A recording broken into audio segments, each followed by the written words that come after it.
저는 오늘 사도행전 2장 42절 이하에 있는 말씀을 중심으로 하나님 말씀 선포하도록 하겠습니다. 다 같이 한번 저를 따라해 보시겠습니까? 행복한 교회가 되려면, 시작, 행복한 교회가 되려면. 우리 주님은 십자가에서 마지막 남은 피 한 방울, 그리고 심장에, 가슴의 옆구리에 칼이 찔리면서, 창이 찔리시면서 남은 물 한 방울까지도 다 쏟아내 주셨습니다. 주님이 기뻐하시는 교회는 어떤 교회일까? 우리 주님의 심장 안에 담긴 교회가 바로 하나님이 기뻐하시고 행복한 교회인 줄 믿습니다. 예수 그리스도의 심장 안에 담긴 교회는 어떤 교회일까요? 우리 순복음 금정교회를 세계 유수한 교회들과 비교할 수 있습니다. 우리 교회를 우리나라에서 아주 큰 교회들과 비교할 수 있습니다. 그러나 우리 주님은 우리 교회가 하나님의 심장 안에 들어가서 하나님의 고동치는 심장을 듣고 그 예수의 심장 가지고 전 세계에 나아가 다른 교회랑 비교하는 것이 아니라 우리에게 주신 사명을 이루시기를 원한다라는 것입니다. 굳이 우리 교회를 비교하자면 저와 여러분들이 다른 나라, 다른 교회가 아닌 초대교회랑 비교하면 딱 좋습니다.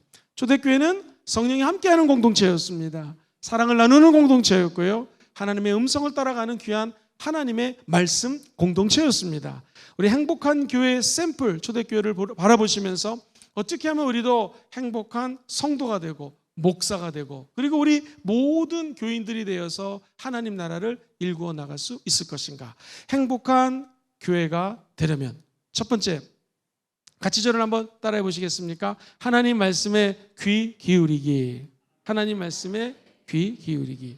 찰스 브리지스라고 하는 유명한 신학자는 초대교회 회중들은 거룩한 하나님의 말씀, 하나님의 음성을 듣고 그 다음에 디아스포라, 흩어졌다고 이야기를 합니다. 42절 본문은 이렇게 시작을 합니다. 그들이 사도의 가르침을 받아 서로 교제하고 떡을 떼며 오로지 기도하기를 힘쓰니라.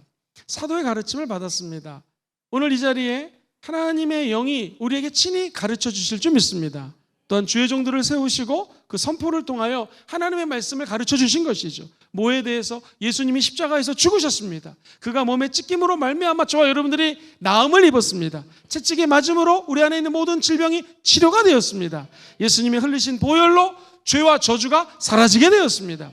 그래서 성찬 의식을 하는 것이죠. 즉 말씀 그대로 그들이 서로 가르침을 받아 떡을 떼었다는 것은 성찬 예식을 했다는 것입니다. 교제하고 오로지 기도하기를 힘쓸 때 성령님은 이 초대교회를 통하여 그리스도의 복음을 열방으로 전하게 하셨다는 것입니다.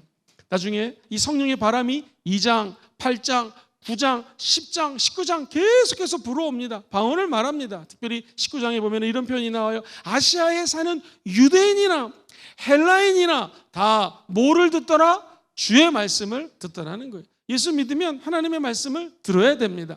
오늘 이 사도행전을 쓴 저자는 의사 선생님이셨던 누가였습니다. 성령이 임합니다. 하나님의 나라가 사람들 마음속에 심어지기 시작합니다. 방언을 말합니다. 그러니까 사람들이 하는 말이 아니 이거 갈릴리 사람 아니냐, 이 말은 무식한 사람이라는 거예요. 공부하지 못했다라는 거예요. 오늘날로 치면은 아마 대학도 나오지 않은 사람, 아니 고등학교도 제대로 못 나온 사람들이 어찌 방언을 말하고, 그 당시 방언은 외국어 방언이었습니다. 이 방언을 다른 나라 말을 할 수 있느냐라고 놀립니다. 그때 베드로가 벌떡 일어나서 설교하기 시작하죠. 지금이 때가 3시입니다. 이 말은 아침 9시니까 이 사람들이 술 취해가지고 방언을 말하는 것이 아닙니다. 성령이 임하자 요엘 선지자가 2장에서 말했던 것처럼 마지막 때에 내가 성령을 부어주리니 남종과 여종에게 부어줄 것이다. 자녀들은 예언할 것이고 청년들은 환상을 보고 어르신들은, 늙은이들은 꿈을 꿀 거다. 즉 남녀, 노소, 빈부, 귀천을 가리지 않고 성령이 임하신다고 약속해 주셨는데 그게 바로 오늘 임하신 약속의 성령이라는 것입니다. 이 말씀을 선포하자 수많은 사람들이 그럼 우리가 어찌할까 어떻게 하면 좋겠습니까? 베드로가 선포합니다. 주 예수를 믿으라, 회개하라, 그리고 물침례를 받으라. 그러면 성령을 선물로 받을 것이다 라고 하나님의 말씀을 요약해서 선포합니다. 그때 사람들이 침례를 받습니다. 물침례를 받고 하루에 3,000명이 예수를 믿습니다. 그 당시 3,000명은 20살 이상의 남자들만 계수를 한 거예요. 그러니 여자분들도 숫자를 세고 자녀들까지 세면은요 몇만 명의 사람들이 예수를 믿었다는 것입니다. 의사 누가가 관찰했습니다. 도대체 성령이 임하고 약속된 말씀이 이 심령 속에 임하자 사도들이 혹은 성도들이 이 초대교회에서 제일 먼저 행한 것은 무엇인가? 바로 오늘 42절에 보면 그들이 사도의 가르침을 받았다라는 것입니다. 즉 주의 음성을 목말라 하고 하나님의 메시지를 들었다라는 것이죠. 성령이 임하면 말씀을 사모하게 되어 있습니다. 제대로 성령 받으면 말씀을 알고 싶어서 내 마음속에 감동이 다가오게 된다라는 것이죠. 우리 이렇게 하나님 말씀을 전할 때마다 제가 감동을 받는 것은 순복음 금종교회 성도님들은요, 말씀을 들을 때 정말 이 말씀이 이런가 상고하는 마음으로 흔들리지 않고 말씀을 듣는 것을 제가 봅니다. 아마 전 세계에서 이렇게 말씀을 열심히 듣는 교회는 처음입니다. 할렐루야. 이럴 때 성령이 역사한다는 거예요. 성령 충만은 곧 말씀 충만입니다. 시작. 성령 충만은 곧 말씀 충만. 성령이 임하면 말씀으로 충만했더라. 사도행전에 보면 19장 20절에 이와 같이 주의 말씀이 힘이 있습니다. 무엇이 힘이 있다고요? 주의 말씀이 힘이 있습니다. 우리가 어디서 힘을 얻는다고요? 주의 말씀이 힘을 준다라는 거예요. 밑에 줄 읽어봅니다. 시작. 흥왕하여 세력을 얻으니라. 결국 하나님의 말씀이 능력입니다. 말씀이 부흥을 일구는 것이고 영적인 세력, 영적인 능력이 하나님의 말씀 안에 있다라는 거예요. 그래서 예수 그리스도의 말씀이 선포되는 자리에 귀신이 떠나가게 되는 것이고요. 목자가 양들을 푸른 풀밭으로 인도해서 먹을 것을 줍니다. 쉴만한 물가로 인도해서 마실 물을 줍니다. 그러므로 야훼는 나의 목자시니 내게 부족함이 없으리라. 목자의 음성을 양은 알아듣습니다. 저와 여러분들이 예수를 믿으면 이제 주의 음성을 알아듣고 그 음성대로 쫓아가게 된다는 거예요. 사망의 음침한 골짜기를 다녀도 해를 두려워하지 않을 것은 주님이 저와 여러분들을 안위하시고 지켜주시고 보호하시고 함께하시고 능력 주시고 축복 주실 것을 믿습니다. 왜? 우리는 하나님의 말씀 안에 거하는 목자 대신 하나님을 따라가는 양들이기 때문에 그렇습니다. 아, 목사님, 예수님 믿으니까 내 마음에 평안은 있는데 꼭 예수님 믿는다고 해서 안 좋은 일이 안 생기는 것이 아니고 때로는 눈물 나는 일도 있고 내가 싫어하는 사람도 만나고 인생이 껌껌해가지고 앞길이 안 보일 때도 있습니다. 목사님, 이거 어떻게 해석을 해야 됩니까? 네, 예수 믿으면 정말 영혼이 잘 되고 범사가 잘 되고 강건해집니다. 그런데 때로는 우리 눈앞에는요 환난이 다가올 수 있습니다. 그래서 우리 예수님은 너희들이 이 세상에서는 환난을 당하나 담대하라, 내가 세상을 이기었노라. 우리 예수님은 말씀이십니다. 말씀이 세상을 이기는 것입니다. 성경에 보니 시편 기자는 119편 105절에 이렇게 노래합니다. 주의 말씀은 내 발의 등이요 내 길의 빛이라는. 주의 말씀이 껌껌한데 어두운 것을 걸을 때에 내 발의 등이 되어서 앞길을 환하게 비춰주신다는 것입니다. 우리들이 가야 될 길이 있죠. 이리로 갈까요? 저리로 갈까요? 남산동으로 갈까요? 청룡동으로 갈까요? 영등포로 갈까요? 차라리 돌아갈까요? 이거 어서 많이 듣던 이야기인데 어떻게 어느 길로 가야 되겠습니까? 했을 때 우리 주님은 우리 발에 등불이신 말씀으로 인도하시는 것이고 우리 앞길에 빛이 되신 예수 그리스도가 저와 여러분들의 목자가 되어서 끝까지 이 길에 빛으로 인도해 주신다는 것입니다. 그 빛이 하나님의 아들 예수님이시요 그 빛이 예수님의 말씀이라는 것이죠. 그러므로 저와 여러분들이 미래를 두려워하지 않을 것은 성령 받은 우리가 하나님의 말씀을 사모할 때 하나님은 말씀의 길로 저와 여러분들을 인도해 주신다는 것입니다. 이때가 예루살렘에 사람들이 가장 많이 몰리는 오순절이라고 하는 이스라엘 민족의 대축제였습니다. 이 오순절이 되면은요 전국 방방 곳곳에서 아버지가 12살 이상 된 아들과 아내와 자녀들을 데리고 먼 길을 걸어서 이스라엘로 올라갑니다. 저희들이 은혜 가운데 우슬초로 정결함을 받았다면 가운데로 올라갈 수 있지만 아직 저 끝에서 우슬초로 정결함을 받고 예식에 참여하기 위해서는요 아직 깨끗해진 존재가 아니라면 옆에 사이드로 붙어가지고 그 높은 이스라엘의 예루살렘으로 올라가기 시작합니다. 가면 잠을 자야 되지 않겠습니까? 2, 3일 동안 잠을 자야 되는데 잠잘 곳이 없습니다. 그러면 어느 집이건 하얀색 수건을 밑에 걸어놓습니다. 아, 이 집에는 들어가도 되는 집이구나 하면 주인이 어서 오십시오. 민족의 대명절 이 오순절을 맞이하여 77절이라고도 합니다. 함께 예배 드립시다, 제사 드립시다 하면서 방을 양보합니다. 그래서 그곳에서 투숙합니다. 궁금했습니다. 호텔비나 여관비를 어떻게 할까? 학자들의 견해에 따르면 미리 선물을 준비해가지고 우리가 이렇게 잠을 자게 해주시니 감사합니다라고 선물을 드리고 제사를 드리고 난 다음에 다시 자기 집으로 가는 것입니다. 근데 문제가 생겼습니다. 이 오순절날 성령이 임합니다. 방언을 말합니다. 수많은 여행객들이 예루살렘에 왔다가 성령이 임재하고 물침례를 받고 도대체 예수님은 어떤 분이신가 라고 하면서 하나님의 메시지를 듣습니다. 집에 갈 수가 없습니다. 그때 그 유명한 자발적인 사랑의 참여 운동이 나타납니다. 일반적인 가정에는 방이 한 4개 정도가 있었다고 합니다. 그러면 한 방에 우리 가정은 모여 살 테니 당신들은 이 방에 사십시오, 저 방에 사십시오, 이 방에 사십시오. 성령이 임하자 말씀이 임합니다. 기쁩니다. 그래서 그들이 유무상통, 들어보셨죠? 가진 것들을 나누기 시작합니다. 여기서 주무세요, 마당이 있습니다, 옥상이 있습니다, 어디서든지 주무십시오 라고 하면서 한 방 안에 4가정이 있다면 4개 방이니 약 한 16명 정도가 한 가정에서 가정 공동체 교회로 예배가 드려지기 시작합니다.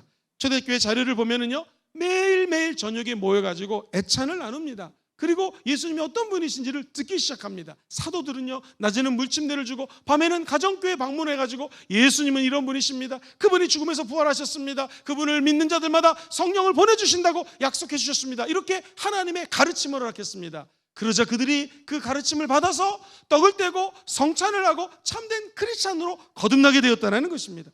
나중에 하도 숫자가 많아지니까 어찌할 수가 없어가지고 그들은 주일에 한 번 모여서 일주일에 한 번 예배를 드리게 된 것이죠. 바라기는 우리 순복음 금정교회 믿음의 저력이 무엇입니까? 강로아 목사님 때 매일 저녁 7, 8시면 모여서 6층에서 기도회를 열었습니다. 목사님이 직접 나와서 예배를 인도하시다가 10시, 11시 되면 저 산기도로 올라가셨고 거의 밤이 맞도록 밤새도록 철야를 하시고 우리 교회 모든 성도님들과 함께 깨어 기도할 때 오늘 이런 순복음 금정교회 기적과 부흥이 일구어진 줄 믿습니다. 바라기는 이 기도의 영성이 우리 다음 세대들까지도 전해지게 되기를 주의 이름으로 소망합니다. 기도하면 주님은 일하십니다. 기도하면 아무것도 안 들려주실 것 같지만 하나님은 하나님의 계획 가운데서 하나님의 일을 행하신다는 걸 믿으시기를 바랍니다. 이를 만드시는 여호와, 이를 성취하시는 야훼 하나님이 저와 여러분들에게 말씀하는 것이 있습니다. 너는 야훼 하나님께 나와 부르짖어 기도하라는 것입니다. 그러면 크고 은밀한 일을 우리에게 보여주신다는 것이죠. 우리 교회가 36년 전 부산대학교 후문 앞에서 30-40명 모였을 때가 일입니다. 그때는 이렇게 큰 교회가 될지는 아무도 몰랐습니다. 강로아 목사님이 약 한 2년 뒤에 오셔가지고 88년 5월 16일 개척된 교회 2년이 지나서요, 1990년 1월 달에 목사님 부임하십니다. 그리고 안 되겠다 싶어서 한 40-50명의 성도들을 모시고 요 앞에 두실역 부산은행 건물로 옵니다. 그날 수없이 많은 성도들이 몰려오기 시작합니다. 그때 하나님께서 말씀하십니다. 일을 안 하시는 것 같지만 이 외대 땅을 준비하셨고 이 외국어 대학교의 이사장님이셨던 분이 장로님이셨는데 지금 이 교회 건물과 땅을 아주 싸게 팔았습니다. 할렐루야. 우리가 땅을 사서 교회를 어려움 가운데 짓고 하나님의 영광이 드러나게 되었다는 것이, 36년 전에는 아무도 이렇게 하나님의 위대한 교회가 탄생할 줄 몰랐습니다. 성령이 역사하고 성도들이 기도하고 하나님의 음성을 따라갈 때 이런 기적이 일어나게 된다는 것이죠. 사랑하는 성도님들, 때로는 기도할 때에 하나님이 아무 말씀도 안 하시는 것 같습니다. 답답합니다. 주님 언제 말씀하십니까? 우리 예수님이 이 땅에 오시기 전에 하나님은 400년 동안 침묵하신 시간이 있었습니다. 아무 말씀 안 하셨습니다. 400년간 성경에는 침묵기를 소개합니다. 근데 우리 주님이 아무것도 안 하셨을까요? 아닙니다. 기원전 330년경에 알렉산더가 전 세계를 제패합니다. 심지어 인도까지 쳐들어갑니다. 그는 죽을 때 유언을 남깁니다. 내가 죽거든 관에 나를 묻을 때에 손을 옆으로 빼내고 묻으라는 것입니다. 뭘 상징적으로 얘기합니까? 알렉산더가 천하를 제패했지만 그는 죽을 때 아무것도 가져갈 수 없다라는 것입니다. 우리 예수님은 33년의 짧은 삶을 살고 죽었지만 우리 예수님의 손에는, 피 묻은 손에는 저와 여러분들의 구원의 선물을 허락하여 주셨고 성령을 부어주셨고 예수 부활 내 부활되어서 우리는 몸이 다시 살 것을 믿습니다. 그리고 영원히 사는 것을 믿는 은혜가 예수님 죽음 안에 담겨져 있다는 것이죠.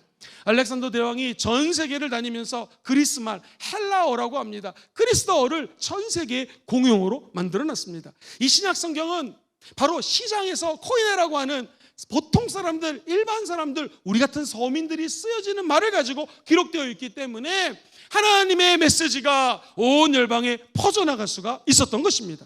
이제 로마가 전 세계를 제패합니다. 통일시킵니다. 로마 제국이 탄생합니다. 로마 제국은 제일 먼저 한 일이 모든 길은 로마로 통한다고요. 이쪽 저쪽 사방팔방의 길을 다 로마 제국이 닦아놨습니다. 그래서 이 초대교회에 임했던 성령님이 온 열방으로 동서남북으로 퍼져나갈 수가 있는 길을 예배해 놓으셨던 것입니다.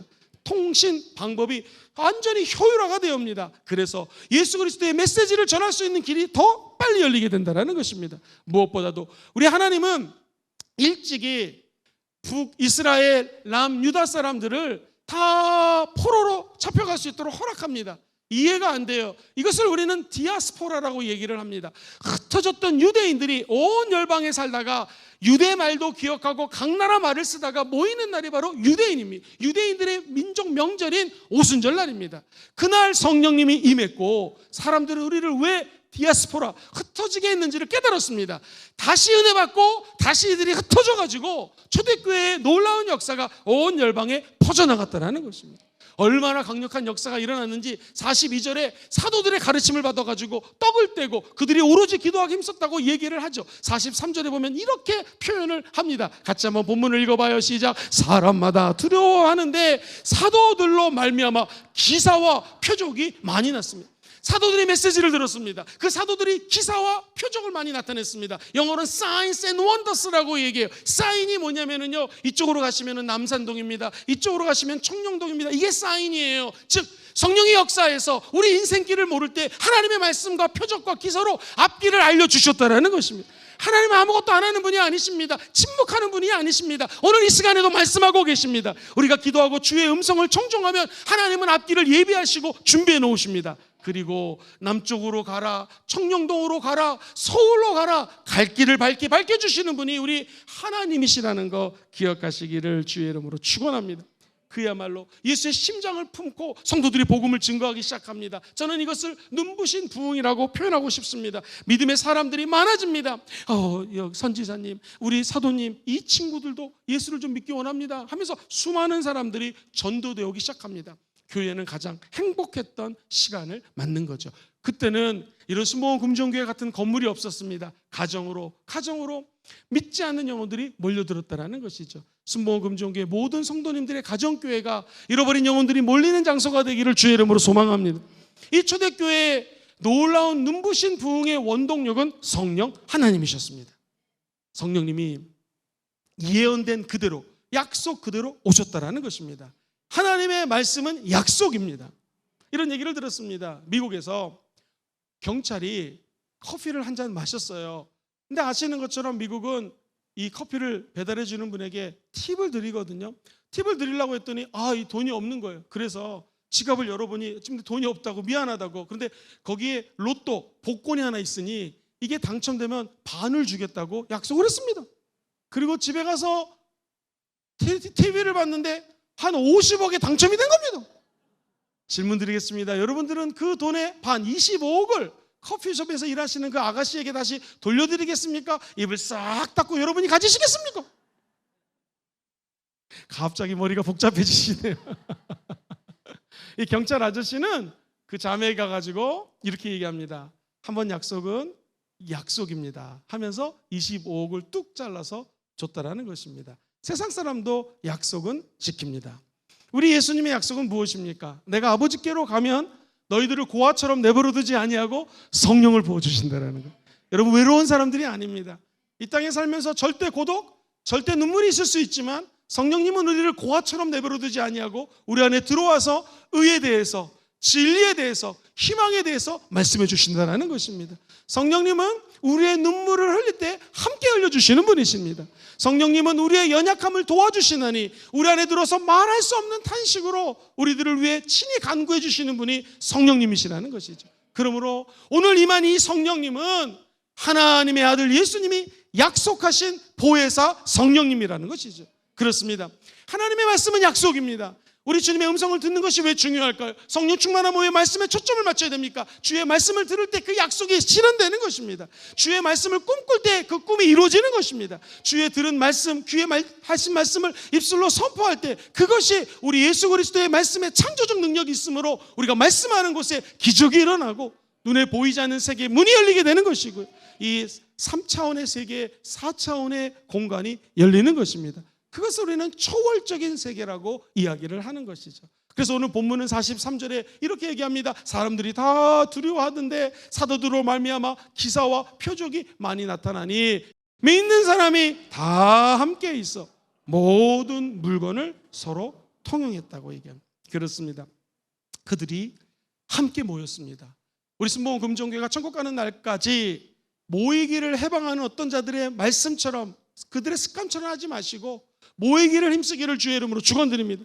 홈미팅으로 모이시고 10명 모임으로 모이시고 앞으로 우리 교회에 취미별 모임이 생겨나게 될 것입니다. 자기 취미를 따라 자꾸 모일 때 성령님이 그 가운데 역사해 준다라는 것이죠.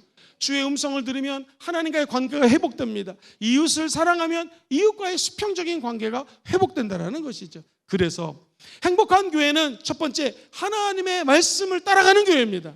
거기는 이적과 기사와 하나님의 인도하심이 일어나게 될 것입니다. 두 번째 한번 따라해볼까요? 이웃을 사랑하며 교제하기. 시작. 이웃을 사랑하며. 오늘 말씀을 자세히 읽어보면 43절에 사람들이 두려워했습니다. 사도들로 말미암아 기사와 표적이 많이 일어났습니다. 믿는 사람들이 다 함께 있어서 모든 물건을 서로 통용했습니다.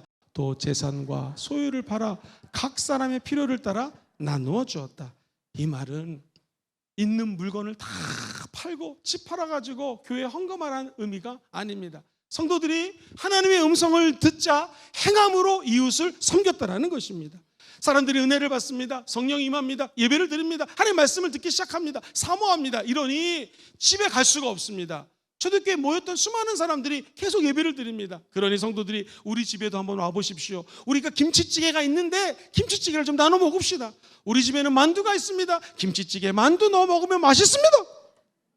같이 먹읍시다 하면서 있는 것을 가지고 와서 서로 나눠주고 쉐어하고 하나님의 공동체가 같은 꿈을 꿨다라는 것입니다. 우리 순복음 금정교회가 집에 와서 밥을 같이 먹지 않는다 할지라도 예배 공동체에 모여서 예배 드릴 때마다 하나님으로부터 오는 같은 꿈을 꾸게 되기를 주의 이름으로 소망합니다. 있는 것을 나눠줄 때 하나님의 복이 임하게 된다는 것이죠. 사랑하는 성도님들, 요한일서 3장 18절 이에는 이렇게 선포를 합니다. 같이 한번 읽어볼까요? 시작. 자녀들아, 우리가 말과 혀로만 사랑하지 말고 행함과 진실함으로 하자. 이로써 우리가 진리에 속한 줄을 알고 또 우리 마음을 주 앞에서 굳세게 하리니. 할렐루야. 서로가 이해하고 돌보아 줬다라는 것입니다. 그렇습니다. 하나님은 우리의 모든 형편을 아십니다. 성경은 우리가 주는 사람이 있고 받는 사람이 있는데 주는 게 더 복일까요? 받는 게 더 복일까요? 주는 게 복입니다. 사도행전 20장 35절에는 이렇게 선포를 합니다. 범사에 여러분에게 모범을 보여줘 바와 같이 수고하여 약한 사람들을 도와주십시오. 약한 사람을 도와주라는 거예요. 또 주 예수께서 친히 말씀하신 바 주는 것이 받는 것보다 복이 있다 하심을 기억하여야 할지니라. 할렐루야. 주는 것이 더 복이 된다는 것입니다. 사랑하는 성도님들, 우리가 왜 이웃과 하나가 되고 연결고리를 만들어 묶여야 될까요? 미국 캘리포니아에 가면은 레드우드라고 알려진 삼나무가 있습니다. 이 나무는 얼마나 큰지 130m까지 자랍니다. 어렸을 때 100m 달리기 기억나십니까? 100m 뛰고 나면 숨찬데 30m를 더 가야 돼요. 엄청나게 높게 자라는 저 레드우드에는 비밀이 담겨져 있습니다. 나무의 뿌리가 한 50m, 60m는 자라야지 비가 오나 바람이 부나 넘어지지가 않을 텐데 이 나무들은 쓰러지지가 않아요. 태풍이 와도 넘어지지가 않아요. 그런데 뿌리가 3m밖에 안 됩니다. 평균 3m, 길어야 4m. 그 이유가 뭘까? 학자들이 분석을 해봤더니 뿌리가 내리고 싶은데 밑에 반석이 있어가지고 밑으로 내려갈 수가 없습니다. 그러니 이 3m밖에 안 되는 뿌리가 연결되다 보니 그 큰 나무들이 저렇게 하나님의 사랑으로 띠를 띠고 하나 되고 연합이 되니 무너지지 않는다라는 것입니다. 한 겹줄, 2겹줄은 쉽게 끊어지고 무너질 수 있지만 3겹줄은 넘어지지 않는다라는 것이, 끊어지지 않는다라는 것이죠. 우리 순복음 금정교회가 진정한 교제, 바로 우리의 뿌리가 서로 거룩하게 얽히고 연결이 되고 사랑을 나눠서 비가 오나 눈이 오나 바람이 부나 태풍이 치나 위험이나 환난이나 기근이나 핍박이나 어둠이나 우리 눈을 멀게 하는 영적인 전쟁에서 승리하시게 되기를 주의 이름으로 축원드립니다. 육신의 정력, 안목의 정력, 이생의 자랑이 죽는 날까지, 천국 가는 날까지 우리를 따라올 것입니다. 그러나 우리 두 가지입니다. 첫 번째, 우리의 영적인 뿌리가 예수님과 연결이 되어 있어야 돼요. 할렐루야. 그 연결이 바로 말씀으로 연결되는 것입니다. 두 번째, 이웃과 교제를 하고 사랑으로 연결이 되어 있어야 됩니다. 그 교회는 좋은 교회입니다. 그 교회는 좋은 교회를 넘어서 위대한 교회가 될 것입니다. 여러분의 믿음의 뿌리가 하나님의 아들 예수와 연결이 되시고 이웃과 연결되시기를 주의 이름으로 축원드립니다. 그러면 힘들고 어렵고 눈물이 있을 때 하나님으로부터는 위로의 메시지를 듣게 될 것이요, 믿음의 공동체가 함께 기도할 때 수많은 사람들의 위로와 은혜를 체험하게 될 줄 믿습니다. 어떤 전도사님의 간증을 들었습니다. 이 전도사님 사역을 막 시작하시면서 아무도 자기를 알아주는 사람이 없는 것 같다랍니다.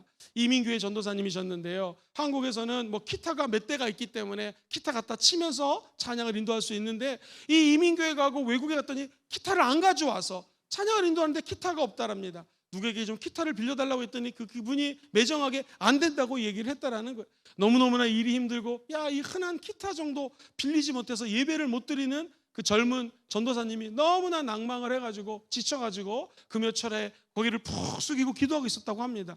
그런데 갑자기 청년부에 있는 같은 청년이었던 형제가 이분 옆에 와서 등허리에 손을 얹고 기도를 합니다. 우리 아무아무개 전도사님 힘을 내게 도와주세요. 눈물을 흘리면서 방언 기도를 합니다. 근데 신기하죠.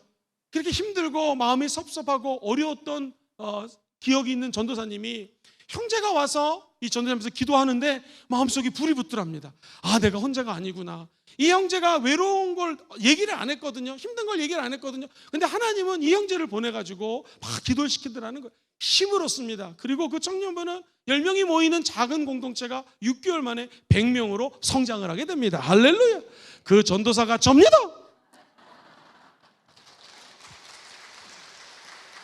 이거 오해하지 마세요. 청년들이 100명이 된 게 기쁜 게 아니라 우리가 다 지칠 수가 있고 다 넘어질 수가 있고 다 외로움에 떨 때가 있습니다. 그런데 옆에 연결되어 있으면 그 사람이 저와 여러분을 도와주는 거예요. 지금도 이름이 납니다. 그 친구가 경상도 부산 사람이었습니다. 이상대 형제라고 하는 형제였는데 이 형제가 장로교를 다녔어요. 그 순복음교회 이민교회 와가지고 우리가 막 방언하는 거 보고 이 기억이 납니다. 전사님, 막 이거 이단 아닙니까? 이단 아닙니까? 막 그러더라고요. 우리 이단 아니라고. 그래서 방언에 대해서 설명을 하고 금여철화에 이 형제가 방언을 받았는데 우리보다 더 요란하게 받았습니다. 그 다음부터 이 형제가 중보 기도자가 되더니 제가 가장 애써서 힘써서 기도했을 때 성령이 임했는데요, 사람은 심는 대로 거둡니다. 제가 제일 힘들 때 그 형제가 와서 기도해 주자 새로운 힘이 제 마음속에 솟아나게 되었습니다. 그렇습니다. 저와 여러분들이 거룩하게 연결되기를 주의 이름으로 축원드립니다. 그러면 구원의 강물이 흘러넘치게 될 것이고 요동치 않는 믿음이 우리 영혼 속에 솟아오르게 될 것입니다. 신명기 기자는 본인이 참 행복한 사람이라고 고백을 해요. 33장 29절에 신명기에 보면 이스라엘이여 너는 행복한 사람이로다. 왜 행복해요? 야훼의 구원을 너같이 얻은 백성이 어디 있느냐, 누구냐라는 거예요. 저 여러분들이 행복한 사람 되기 원하십니까? 구원받은 거 감사하셔야 됩니다. 하나님은 너를 돕는 방패고 너의 영광이 칼이 되어서 흑암의 권세가 다가올 때 이기게 하신다라는 것입니다. 같이 읽어볼까요? 시작. 너의 대적이 너에게 복종하리니 네가 그들의 높은 곳을 향하여 밟아버린다라는 것입니다. 이것이 바로 우리 하나님이 힘이 되시고 능력이 되시고 권세와 모든 영광을 받으시기에 합당하신 분이라는 것입니다. 여러분과 제가 행복할 수 있는 비결, 구원 주신 하나님을 찬양하십시오. 하나님이 능력이 되시고 방패가 되시고 힘이 되십니다. 어려움이 있을 때, 아무 말씀이 없는 것 같을 때 하나님과 연결되시고 사람과 연결되십시오. 그 위기는 반드시 돌파하게 될 것입니다. 아프리카에 나가서 선교하시는 목사님의 이야기입니다. 가만히 보니까 온 마을 사람들이 땀을 뻘뻘 흘리면서 산 중턱에 올라가가지고 물을 기릅니다. 그리고 정말 먼 거리를 내려가서 자기 집에서 아이들과 함께 물을 마시고 음식을 하는 거예요. 아, 선교사님이 기도했습니다. 이분들 가정에 저 수원지에서 물을 끌어다가 이분들에게 가정에 관을 연결해주면, 수도관을 연결해주면 얼마나 좋을까 해서 본국에 가서 선교 보고를 하고 후원금을 받습니다. 그리고 지혜를 동원해서 수많은 인부들과 함께 각 가정에 파이프라인을 넣어가지고 이제 집에서 물을 쫙 틀면은요 콸콸콸콸콸 물이 쏟아지는 거예요. 이 마을이 다 행복하고 늘 기쁘고 긍정적인 사람들이었는데 너무너무 기뻐하더라는 것입니다. 선교사님도 기뻤습니다. 그런데 시간이 지나는데 이게 웬일입니까? 사람들 얼굴에서 웃음이 없어집니다. 그리고 싸우기 시작합니다. 불평불만이 나오기 시작하다는 거예요. 도대체 하나님 이게 웬일입니까? 이 이유가 뭡니까? 했더니 이전에 이 마을 분들은요 운물을 파놓고 운물에 모입니다. 오늘 이런 일이 있었어요. 저런 일이 있었어요. 나도 그런 일이 있었어요. 마음 속상하지만 참읍시다 라고 교제하면서 마음에 힘든 일들을 서로 얘기를 했는데 이제 자기 집에 들어가면 물을 콸콸콸 틀면 물이 나오니까 모이지 않는다라는 거예요. 그래서 선교사님이 기도하다가 그 파이프라인을 다 끊어버립니다. 그리고 가운데다가 운물을 다시 팠습니다. 그랬더니 동네방네에서 사람들이 모여가지고 다시 행복한 마을이 되었다라는 것입니다. 사랑하는 성도님들, 저와 여러분의 가정이 예를 들면 마루면 마루에서, 거실이면 거실에서 온 가족이 모여서 대화하는 가정 되기를 주의 이름으로 소망합니다. 그런 맥락에서 우리 교회가 홈셀 미팅을 하고 있습니다. 홈 모임도 모여서 기도하시고 열렬봉 모임도 나오셔서 기도하시고 앞으로 취미별 모임이 만들어졌을 때 자꾸 연결되어서 하나님을 찬양하고 하나님을 노래하고 힘과 방패 되신 아버지를 높여드리시게 되기를 주의 이름으로 축원드립니다. 그렇습니다.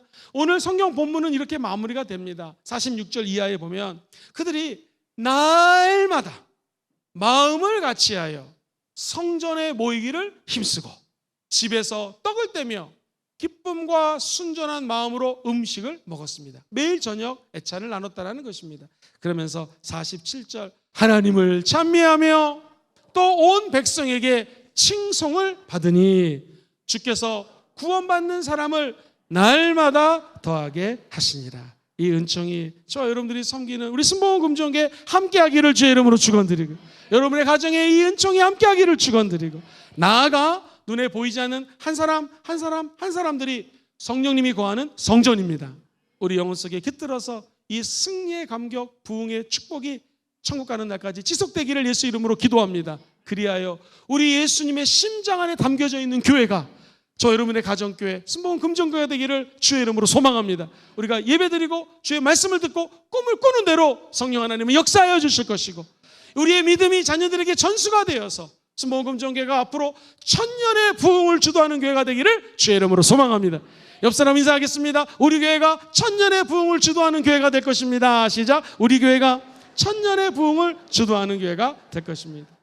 우리는 어떻게 해야지 행복한 교회로 천년의 부흥에 주도할 수 있겠습니까? 첫 번째 같이 한번 읽어보겠습니다. 하나님 말씀에 귀 기울이기. 시작. 하나님 말씀에 귀 기울이기. 두 번째 이웃을 사랑하며 교제하기. 이웃을 사랑하며 교제하기. 행복한 가정과 교회가 다 되시기를 주의 이름으로 축원드립니다.